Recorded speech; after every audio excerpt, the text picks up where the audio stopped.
The easiest kind of relationship for me is with 10,000 people. The hardest is with one. Joan Baez. Welcome to Ariadne's Quotes of Wisdom, episode 15. Hi. I know I took another hiatus. I am so sorry. Things have been busy.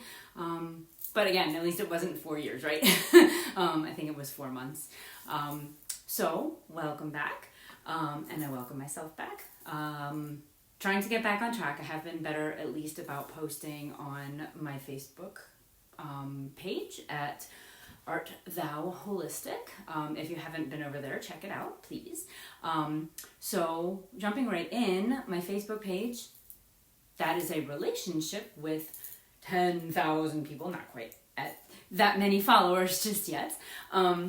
But so to dive right into the quote, the easiest kind of relationship being with the masses, lots of people. Again, trying to analyze this from the more straightforward perspective, being that, when somebody has a relationship with larger groups of people, in the modern day society, trying to take that from, as I was just talking about, the social media, what kind of rules our world these days, right? So many people hide behind the screen. How many times do we say that? Do we talk about that? Talking about like children and hiding behind the screen, bullying situations that occur, right? It's so easy for people to bully, when they're younger, than to confront their enemies per se, and to say nasty things to these kids and to hide behind the screen, behind the masses, and for other kids to join in. Back when I was younger, before social media came in, yes, it was definitely easy for kids to jump on the bandwagon, but I think maybe it wasn't quite as easy for somebody maybe to start the bullying. You always had, of course, the bullies, but I think bullying has gotten even worse today because kids are less fearful to say some really nasty things and to be mean and to say some of the things that they say to other kids or to slough somebody off. It almost diminishes maybe the conscience behind a screen. And I think it's an easier relationship for them to say what, with no fear, with no conscience, what they are just thinking inside. It creates a no filter situation behind the screen, and to just let it all out. On one hand, not holding back things is not a bad thing, but there's just no tact, and some of the upcoming generations are not being taught that tact of what to say and what not to say. Whereas growing up for me, I was taught to hold my feelings back to my own detriment, which is what creates in me the hard relationship with one-on-one, because I am so afraid to speak up for myself. I'm so afraid to say my feelings. I am so scared to speak my truth sometimes. And that's why I think those relationships are harder one-on-one sometimes, because it creates this vulnerability that you have to face that person one-on-one. You have to get their feedback one-on-one. When you hide behind a screen, you can delete somebody. You can block them. You can avoid them. You can be backed by a lot of other people. When you are dealing with somebody one-on-one, especially when you're face-to-face with them, and you have nobody else in the room, you are opening yourself up to that person's direct opinions, their direct feelings, and you have no barrier between your feelings and what they're saying. And depending on what type of personality you have and how easily you are able to shed what somebody says to you and dismiss somebody else's opinion and not absorb what other people say to you, that one-on-one relationship can really affect somebody and resonate in their mind and echo inside your own mind and replay that tape of what somebody else says to you. And there's many one-on-one relationships that we all have, whether it's romantic relationships, parental relationships, friendships, workplace relationships. There are so many relationships, those relationships, those one-on-one relationships, also have other dynamics as well, because they are also backed up by,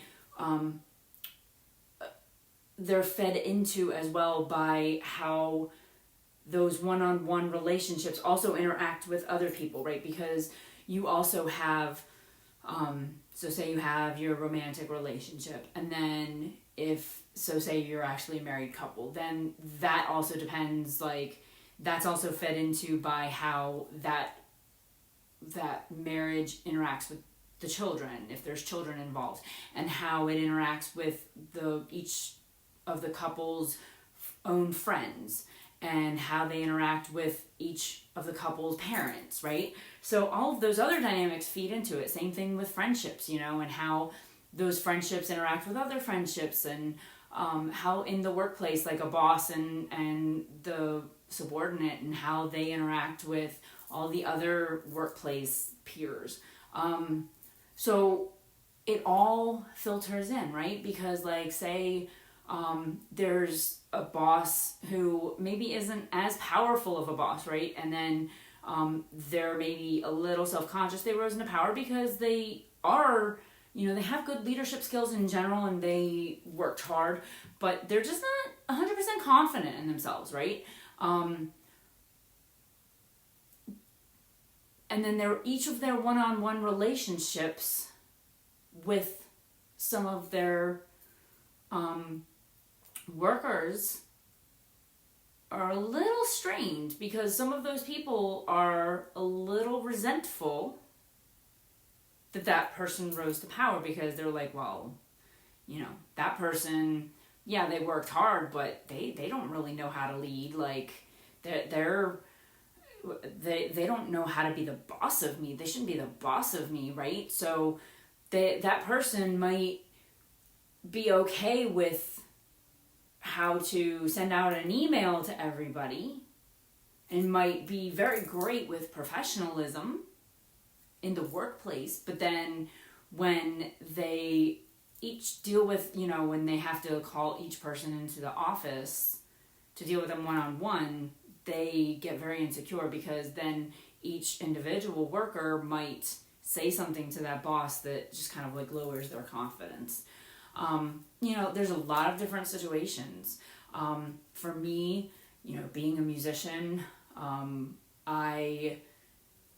when I play on stage, it's like my music reaches the masses, and it's this amazing, energetic relationship that I have with my audience, and I feel moved by, the energy that I pick up from my audience, and I feed off of that, and they feed off of my energy that I'm giving when I'm performing. And I just absolutely absorb that. But then sometimes, within the ensemble itself, I might have a relationship with one of the other musicians that might be a little tumultuous, say and right now I'm actually in very good situations, but in the past, when I was coming up through school, I went to a conservatory, and they've always said that, you know, there's some cutthroat situations in conservatories, and like if you place above somebody, they can be very competitive and they can be very difficult. You know, I definitely struggled when I was going to grad school. There were a lot of tension between some of the students, because they get resentful and everybody has their egos and it's a battle of the egos. And that can create for a very adverse effect between people. And then sometimes, you know, like as a musician, that can go into your playing and that can create a good outlet for you.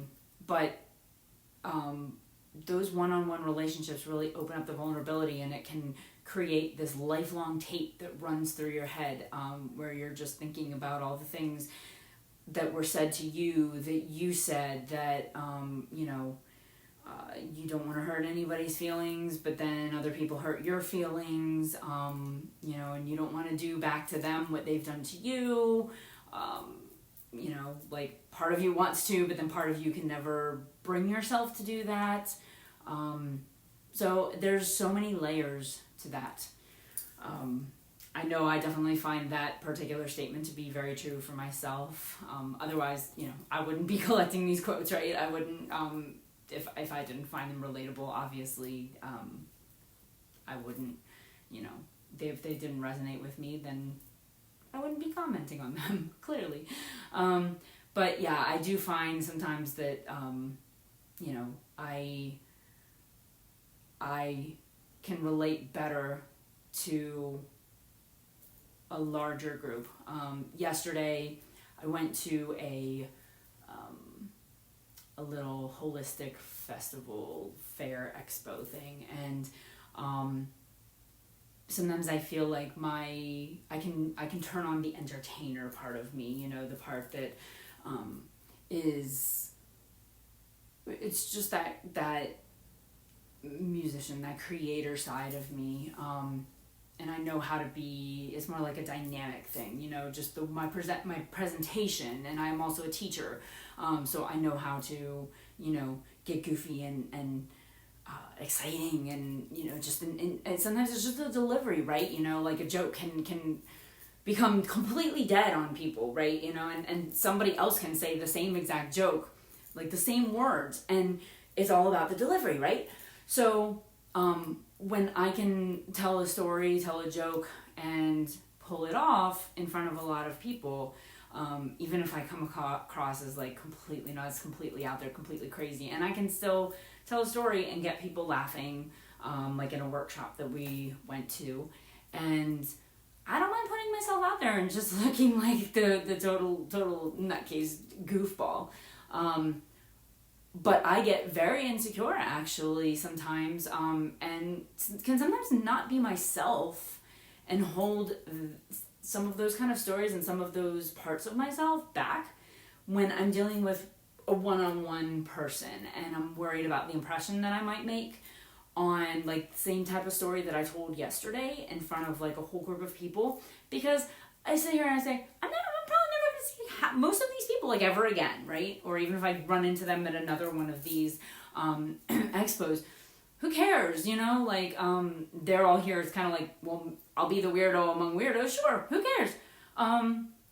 But I can be reluctant to tell that same kind of story to somebody that I'm trying to make an impression on, that I want to keep in my life, that I want to impress for some reason, that I want them to like me, that I want them to, you know, because I like them, because I admire them, and that I want them to like me back.